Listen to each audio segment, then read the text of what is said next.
देवराज्यसेव्यमान पावनाग्रिपङ्कजं व्यालयज्ञसूत्रमिन्दुशेखरं कृपाकरं नारदादियोगिवृन्दवन्दितं दिगम्बरं काशिकापुरादिनाथकालभैरवं भजे।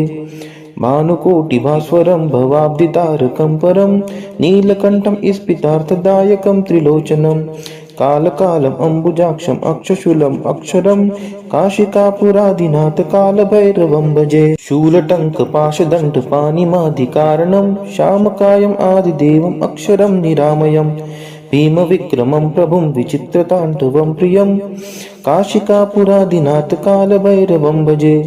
भुक्तिमुक्तिदायकं प्रशस्तचारुविग्रहं भक्तवत्सलं तितं समस्तलोकविग्रहं विनिक्वनं मनोज्ञहेम किङ्किणीलसत्कटिं काशिकापुरादिनाथकालभैरवं भजे। धर्मसेतुपालकं त्वधर्ममार्गनाशकं कर्मपाशमोचकं सुशर्मदायकं विभुं स्वर्णवर्णशेषपाशशोभिताङ्गमण्डलं काशिकापुरादिनाथकालभैरवं भजे। रत्नपादुकाप्रभाभिरामपादयुग्मकं नित्यम् अद्वितीयम् इष्टदैवतं निरञ्जनं मृत्युदर्पनाशनं कराळदंष्ट्रमोक्षणं काशिकापुरादिनाथकालभैरवं भजे। अट्टहासभिन्नपद्मजाङ्गकोशसन्ततिं दृष्टिपातनष्टपापजालमुग्रशासनम् अष्टसिद्धिदायकं कपालमलिकलन्धरं काशिकापुरादिनाथकालभैरवं भजे। भूतसङ्घनायकं विशालकीर्तिदायकं काशीवासलोकपुण्यपापशोधकं विभुं नीतिमार्गकोविदं पुरातनं जगत्पतिं काशिकापुरादिनाथकालभैरवं भजे। कालभैरवाष्टकं पठन्ति ये मनोहरं ज्ञानमुक्तिसाधनं विचित्रपुण्यवर्धनं शोकमोहदैन्यलोभकोपतापनाशनं ते प्रयान्ति कालभैरवाङ्घ्रिसन्निधिं ध्रुवम्। इति श्री शंकराचार्य विरचितं कालभैरवाष्टकं सम्पूर्णम्। देवराज्यसेव्यमान पावनाग्रिपङ्कजं व्यालयज्ञसूत्रमिन्दुशेखरं कृपाकरं नारदादियोगिवृन्दवन्दितं दिगम्बरं काशिकापुरादिनाथकालभैरवं भजे। भानुकोटिभास्वरं भवाब्धितारकं परं नीलकण्ठं स्फितार्थदायकं त्रिलोचनं कालकालम् अम्बुजाक्षम् अक्षशूलम् अक्षरं काशिकापुरादिनाथकालभैरवं भजे। शूलटङ्कपाशदण्डपाणिमादिकारणं श्यामकायम् आदिदेवम् अक्षरं निरामयम् भीमविक्रमं प्रभुं विचित्रताण्डवं प्रियं काशिकापुरादिनाथकालभैरवं भजे। भुक्तिमुक्तिदायकं प्रशस्तचारुविग्रहं भक्तवत्सलं तितं समस्तलोकविग्रहं विनिक्वनं मनोज्ञहेम किङ्किणीलसत्कटिं काशिकापुरादिनाथकालभैरवं भजे। धर्मसेतुपालकं त्वधर्ममार्गनाशकं कर्मपाशमोचकं सुशर्मदायकं विभुं स्वर्णवर्णशेषपाशशोभिताङ्गमण्डलं काशिकापुरादिनाथकालभैरवं भजे। रत्नपादुकाप्रभाभिरामपादयुग्मकं नित्यम् अद्वितीयम् इष्टदैवतं निरञ्जनं मृत्युदर्पनाशनं कराळदंष्ट्रमोक्षणं काशिकापुरादिनाथकालभैरवं भजे। अट्टहासभिन्नपद्मजाङ्गकोशसन्ततिं दृष्टिपातनष्टपापजालमुग्रशासनम् अष्टसिद्धिदायकं कपालमलिकलन्धरं काशिकापुरादिनाथकालभैरवं भजे।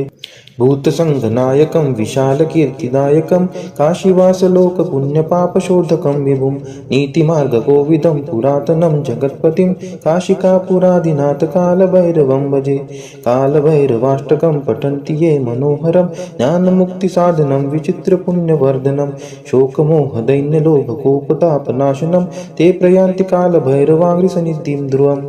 इति श्री शंकराचार्य विरचितं कालभैरवाष्टकं सम्पूर्णम्। देवराज्यसेव्यमान पावनाग्रिपङ्कजं व्यालयज्ञसूत्रमिन्दुशेखरं कृपाकरं नारदादियोगिवृन्दवन्दितं दिगम्बरं काशिकापुरादिनाथकालभैरवं भजे। भानुकोटिभास्वरं भवाब्धितारकं परं नीलकण्ठं स्फितार्थदायकं त्रिलोचनं कालकालम् अम्बुजाक्षम् अक्षशूलम् अक्षरं काशिकापुरादिनाथकालभैरवं भजे। शूलटङ्कपाशदण्डपाणिमादिकारणं श्यामकायम् आदिदेवम् अक्षरं निरामयम् भीमविक्रमं प्रभुं विचित्रताण्डवं प्रियं काशिकापुरादिनाथकालभैरवं भजे। भुक्तिमुक्तिदायकं प्रशस्तचारुविग्रहं भक्तवत्सलं स्थितं समस्तलोकविग्रहं विनिक्वनं मनोज्ञहेम किङ्किणीलसत्कटिं काशिकापुरादिनाथ कालभैरवं भजे। धर्मसेतुपालकं त्वधर्ममार्गनाशकं कर्मपाशमोचकं सुशर्मदायकं विभुं स्वर्णवर्णशेषपाशशोभिताङ्गमण्डलं काशिकापुरादिनाथ कालभैरवं भजे। रत्नपादुकाप्रभाभिरामपादयुग्मकं नित्यम् अद्वितीयम् इष्टदैवतं निरञ्जनं मृत्युदर्पनाशनं कराळदंष्ट्रमोक्षणं काशिकापुरादिनाथ कालभैरवं भजे। अट्टहासभिन्नपद्मजाङ्गकोशसन्ततिं दृष्टिपातनष्टपापजालमुग्रशासनम् अष्टसिद्धिदायकं कपालमलिकलन्धरं काशिकापुरादिनाथ कालभैरवं भजे। भूतसङ्घनायकं विशालकीर्तिदायकं काशीवासलोकपुण्यपापशोधकं विभुं नीतिमार्गकोविदं पुरातनं जगत्पतिं काशिकापुरादिनाथ कालभैरवं भजे।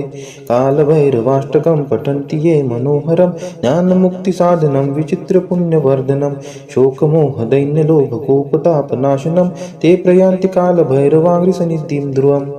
इति श्री शंकराचार्य विरचितं कालभैरवाष्टकं सम्पूर्णम्। देवराजसेव्यमान पावनाग्रिपङ्कजं व्यालयज्ञसूत्रमिन्दुशेखरं कृपाकरं नारदादियोगिवृन्दवन्दितं दिगम्बरं काशिकापुरादिनाथ कालभैरवं भजे।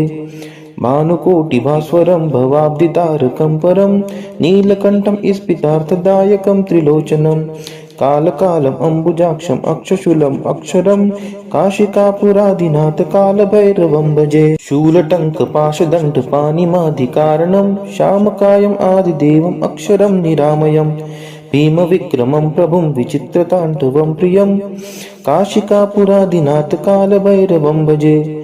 भुक्तिमुक्तिदायकं प्रशस्तचारुविग्रहं भक्तवत्सलं स्थितं समस्तलोकविग्रहं विनिक्वनं मनोज्ञहेम किङ्किणीलसत्कटिं काशिकापुरादिनाथ कालभैरवं भजे। धर्मसेतुपालकं त्वधर्ममार्गनाशकं कर्मपाशमोचकं सुशर्मदायकं विभुं स्वर्णवर्णशेषपाशशोभिताङ्गमण्डलं काशिकापुरादिनाथ कालभैरवं भजे। रत्नपादुकाप्रभाभिरामपादयुग्मकं नित्यम् अद्वितीयम् इष्टदैवतं निरञ्जनं मृत्युदर्पनाशनं कराळदंष्ट्रमोक्षणं काशिकापुरादिनाथ कालभैरवं भजे। अट्टहासभिन्नपद्मजाङ्गकोशसन्ततिं दृष्टिपातनष्टपापजालमुग्रशासनम् अष्टसिद्धिदायकं कपालमलिकलन्धरं काशिकापुरादिनाथ कालभैरवं भजे। भूतसङ्घनायकं विशालकीर्तिदायकं काशीवासलोकपुण्यपापशोधकं विभुं नीतिमार्गकोविदं पुरातनं जगत्पतिं काशिकापुरादिनाथ कालभैरवं भजे। कालभैरवाष्टकं पठन्ति ये मनोहरं ज्ञानमुक्तिसाधनं विचित्रपुण्यवर्धनं शोकमोहदैन्यलोभकोपतापनाशनं ते प्रयान्ति कालभैरवाङ्घ्रिसन्निधिं ध्रुवम्। इति श्री शंकराचार्य विरचितं कालभैरवाष्टकं सम्पूर्णम्। देवराजसेव्यमान पावनाग्रिपङ्कजं व्यालयज्ञसूत्रमिन्दुशेखरं कृपाकरं नारदादियोगिवृन्दवन्दितं दिगम्बरं काशिकापुरादिनाथ कालभैरवं भजे। भानुकोटिभास्वरं भवाब्धितारकं परं नीलकण्ठं स्फितार्थदायकं त्रिलोचनं कालकालम् अम्बुजाक्षम् अक्षशूलम् अक्षरं काशिकापुरादिनाथ कालभैरवं भजे। शूलटङ्कपाशदण्डपाणिमादिकारणं श्यामकायम् आदिदेवम् अक्षरं निरामयं भीमविक्रमं प्रभुं विचित्रताण्डवं प्रियं काशिकापुरादिनाथ कालभैरवं भजे। भुक्तिमुक्तिदायकं प्रशस्तचारुविग्रहं भक्तवत्सलं स्थितं समस्तलोकविग्रहं विनिक्वनं मनोज्ञहेम किङ्किणीलसत्कटिं काशिकापुरादिनाथ कालभैरवं भजे। धर्मसेतुपालकं त्वधर्ममार्गनाशकं कर्मपाशमोचकं सुशर्मदायकं विभुं स्वर्णवर्णशेषपाशशोभिताङ्गमण्डलं काशिकापुरादिनाथ कालभैरवं भजे। रत्नपादुका प्रभाभिरामपादयुग्मकं नित्यम् अद्वितीयम् इष्टदैवतं निरञ्जनं मृत्युदर्पनाशनं कराळदंष्ट्रमोक्षणं काशिकापुरादिनाथ कालभैरवं भजे। अट्टहासभिन्नपद्मजाङ्गकोशसन्ततिं दृष्टिपातनष्टपापजालमुग्रशासनम् अष्टसिद्धिदायकं कपालमलिकलन्धरं काशिकापुरादिनाथ कालभैरवं भजे। भूतसङ्घनायकं विशालकीर्तिदायकं काशीवासलोकपुण्यपापशोधकं विभुं नीतिमार्गकोविदं पुरातनं जगत्पतिं काशिकापुरादिनाथ कालभैरवं भजे। कालभैरवाष्टकं पठन्ति ये मनोहरं ज्ञानमुक्तिसाधनं विचित्रपुण्यवर्धनं शोकमोहदैन्यलोभकोपतापनाशनं ते प्रयान्ति कालभैरवाङ्घ्रिसन्निधिं ध्रुवम्। इति श्री शंकराचार्य विरचितं कालभैरवाष्टकं सम्पूर्णम्। देवराज्यसेव्यमान पावनाग्रिपङ्कजं व्यालयज्ञसूत्रमिन्दुशेखरं कृपाकरं नारदादियोगिवृन्दवन्दितं दिगम्बरं काशिकापुरादिनाथ कालभैरवं भजे। भानुकोटिभास्वरं भवाब्धितारकं परं नीलकण्ठं स्फितार्थदायकं त्रिलोचनं कालकालम् अम्बुजाक्षम् अक्षशूलम् अक्षरं काशिकापुरादिनाथ कालभैरवं भजे। शूलटङ्कपाशदण्डपाणिमादिकारणं श्यामकायम् आदिदेवम् अक्षरं निरामयम् भीमविक्रमं प्रभुं विचित्रताण्डवं प्रियं काशिकापुरादिनाथ कालभैरवं भजे। भुक्तिमुक्तिदायकं प्रशस्तचारुविग्रहं भक्तवत्सलं स्थितं समस्तलोकविग्रहं विनिक्वनं मनोज्ञहेमकिङ्किणीलसत्कटिं काशिकापुरादिनाथ कालभैरवं भजे। धर्मसेतुपालकं त्वधर्ममार्गनाशकं कर्मपाशमोचकं सुशर्मदायकं विभुं स्वर्णवर्णशेषपाशशोभिताङ्गमण्डलं काशिकापुरादिनाथ कालभैरवं भजे। रत्नपादुका प्रभाभिरामपादयुग्मकं नित्यम् अद्वितीयम् इष्टदैवतं निरञ्जनं मृत्युदर्पनाशनं कराळदंष्ट्रमोक्षणं काशिकापुरादिनाथ कालभैरवं भजे। अट्टहासभिन्नपद्मजाङ्गकोशसन्ततिं दृष्टिपातनष्टपापजालमुग्रशासनम् अष्टसिद्धिदायकं कपालमलिकलन्धरं काशिकापुरादिनाथ कालभैरवं भजे। भूतसङ्घनायकं विशालकीर्तिदायकं काशीवासलोकपुण्यपापशोधकं विभुं नीतिमार्गकोविदं पुरातनं जगत्पतिं काशिकापुरादिनाथ कालभैरवं भजे। कालभैरवाष्टकं पठन्ति ये मनोहरं ज्ञानमुक्तिसाधनं विचित्रपुण्यवर्धनं शोकमोहदैन्यलोभकोपतापनाशनं ते प्रयान्ति कालभैरवाङ्घ्रिसन्निधिं ध्रुवम्। इति श्री शंकराचार्य विरचितं कालभैरवाष्टकं सम्पूर्णम्। देवराज्यसेव्यमान पावनाग्रिपङ्कजं व्यालयज्ञसूत्रमिन्दुशेखरं कृपाकरं नारदादियोगिवृन्दवन्दितं दिगम्बरं काशिकापुरादिनाथ कालभैरवं भजे। इति श्री शंकराचार्य विरचितं कालभैरवाष्टकं सम्पूर्णम्। देवराज्यसेव्यमान पावनाग्रिपङ्कजं व्यालयज्ञसूत्रमिन्दुशेखरं कृपाकरं नारदादियोगिवृन्दवन्दितं दिगम्बरं काशिकापुरादिनाथ कालभैरवं भजे। भानुकोटिभास्वरं भवाब्धितारकं परं नीलकण्ठं स्फितार्थदायकं त्रिलोचनं कालकालम् अम्बुजाक्षम् अक्षशूलम् अक्षरं काशिकापुरादिनाथ कालभैरवं भजे। शूलटङ्कपाशदण्डपाणिमादिकारणं श्यामकायम् आदिदेवम् अक्षरं निरामयम् भीमविक्रमं प्रभुं विचित्रताण्डवं प्रियं काशिकापुरादिनाथ कालभैरवं भजे।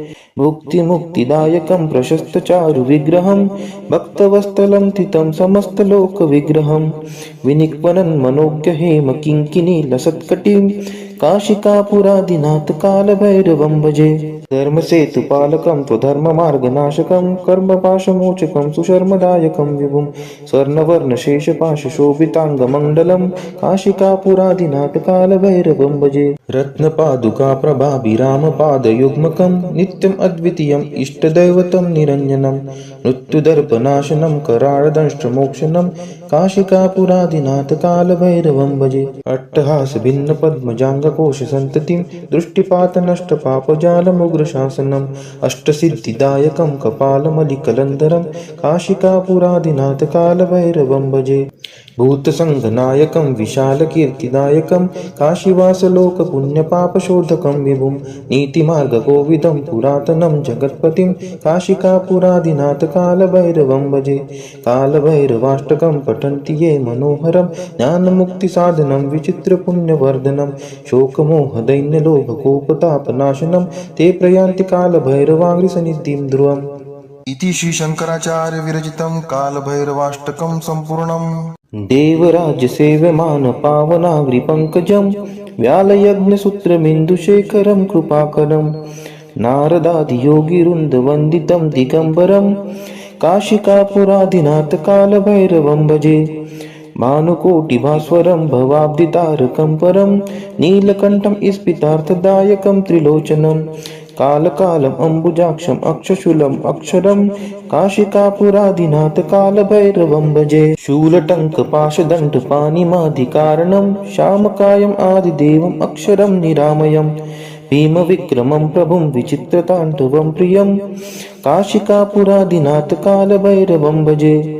भुक्तिमुक्तिदायकं प्रशस्तचारुविग्रहं भक्तवत्सलं तितं समस्तलोकविग्रहं विनिक्वनं मनोज्ञहेम किङ्किणीलसत्कटिं काशिकापुरादिनाथकालभैरवं भजे। धर्मसेतुपालकं त्वधर्ममार्गनाशकं कर्मपाशमोचकं सुशर्मदायकं विभुं स्वर्णवर्णशेषपाशशोभिताङ्गमण्डलं काशिकापुरादिनाथकालभैरवं भजे। रत्नपादुकाप्रभाभिरामपादयुग्मकं नित्यम् अद्वितीयम् इष्टदैवतं निरञ्जनं मृत्युदर्पनाशनं कराळदंष्ट्रमोक्षणं काशिकापुरादिनाथकालभैरवं भजे। अट्टहासभिन्नपद्मजाङ्गकोशसन्ततिं दृष्टिपातनष्टपापजालमुग्रशासनम् अष्टसिद्धिदायकं कपालमलिकलन्धरं काशिकापुरादिनाथकालभैरवं भजे।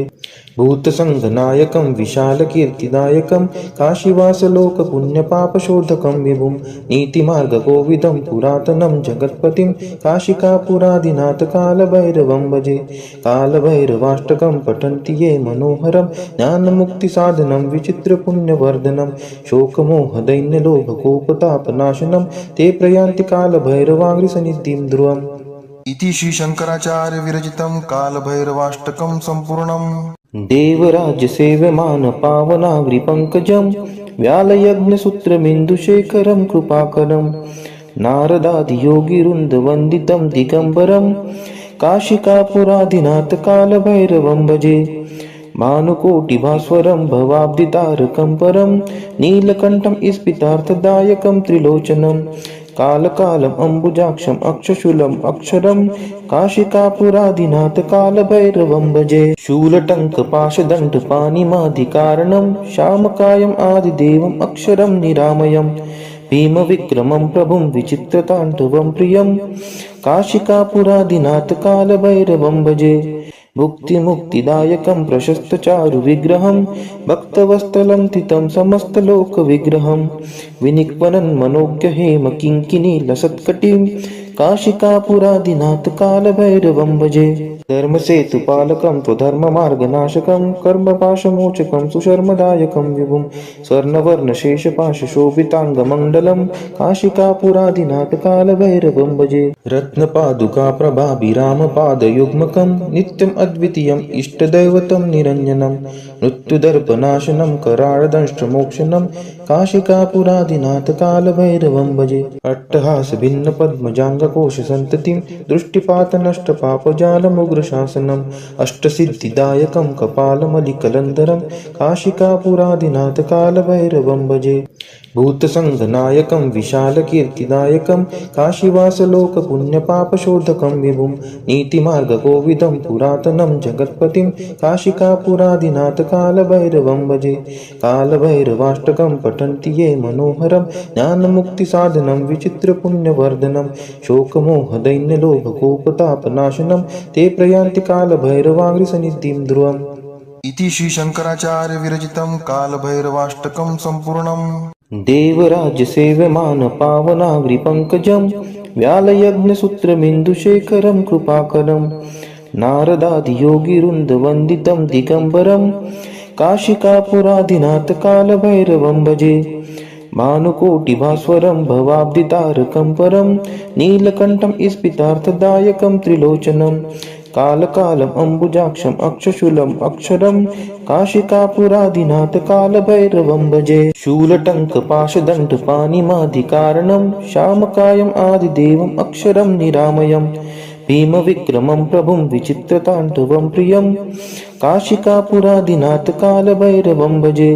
भुक्तिमुक्तिदायकं प्रशस्तचारुविग्रहं भक्तवत्सलं तितं समस्तलोकविग्रहं विनिक्वनं मनोज्ञहेम किङ्किणीलसत्कटिं काशिकापुरादिनाथ कालभैरवं भजे। धर्मसेतुपालकं स्वधर्ममार्गनाशकं कर्मपाशमोचकं सुशर्मदायकं विभुं स्वर्णवर्णशेषपाशशोभिताङ्गमण्डलं काशिकापुरादिनाथ कालभैरवं भजे। रत्नपादुकाप्रभाभिरामपादयुग्मकं नित्यम् अद्वितीयम् इष्टदैवतं निरञ्जनं मृत्युदर्पनाशनं कराळदंष्ट्रमोक्षणं काशिकापुरादिनाथ कालभैरवं भजे। अट्टहासभिन्नपद्मजाङ्गकोशसन्ततिं दृष्टिपातनष्टपापजालमुग्रशासनम् अष्टसिद्धिदायकं कपालमलिकलन्धरं काशिकापुरादिनाथ कालभैरवं भजे।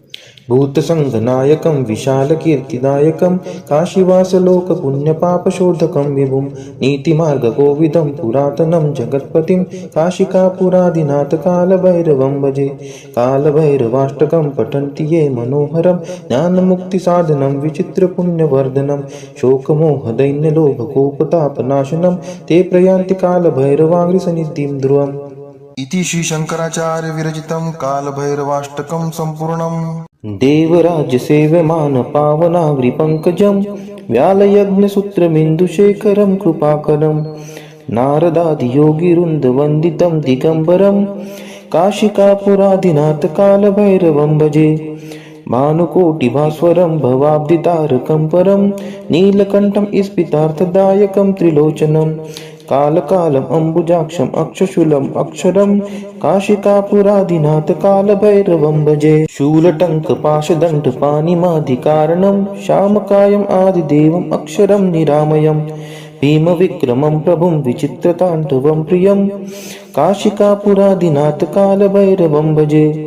भुक्तिमुक्तिदायकं प्रशस्तचारुविग्रहं भक्तवत्सलं तितं समस्तलोकविग्रहं विनिक्वनं मनोज्ञहेम किङ्किणीलसत्कटिं काशिकापुरादिनाथ कालभैरवं भजे। धर्मसेतुपालकं स्वधर्ममार्गनाशकं कर्मपाशमोचकं सुशर्मदायकं विभुं स्वर्णवर्णशेषपाशशोभिताङ्गमण्डलं काशिकापुरादिनाथ कालभैरवं भजे। रत्नपादुकाप्रभाभिरामपादयुग्मकं नित्यम् अद्वितीयम् इष्टदैवतं निरञ्जनं मृत्युदर्पनाशनं कराळदंष्ट्रमोक्षणं काशिकापुरादिनाथ कालभैरवं भजे। अट्टहासभिन्नपद्मजाङ्गकोशसन्ततिं दृष्टिपातनष्टपापजालमुग्रशासनम् अष्टसिद्धिदायकं कपालमलिकलन्धरं काशिकापुरादिनाथ कालभैरवं भजे। भूतसङ्घनायकं विशालकीर्तिदायकं काशीवासलोकपुण्यपापशोधकं विभुं नीतिमार्गकोविदं पुरातनं जगत्पतिं काशिकापुरादिनाथ कालभैरवं भजे। कालभैरवाष्टकं पठन्ति ये मनोहरं ज्ञानमुक्तिसाधनं विचित्रपुण्यवर्धनं शोकमोहदैन्यलोभकोपतापनाशनं ते प्रयान्ति कालभैरवाङ्घ्रिसन्निधिं ध्रुवम्। इति श्री शंकराचार्य विरचितं कालभैरवाष्टकं सम्पूर्णम्।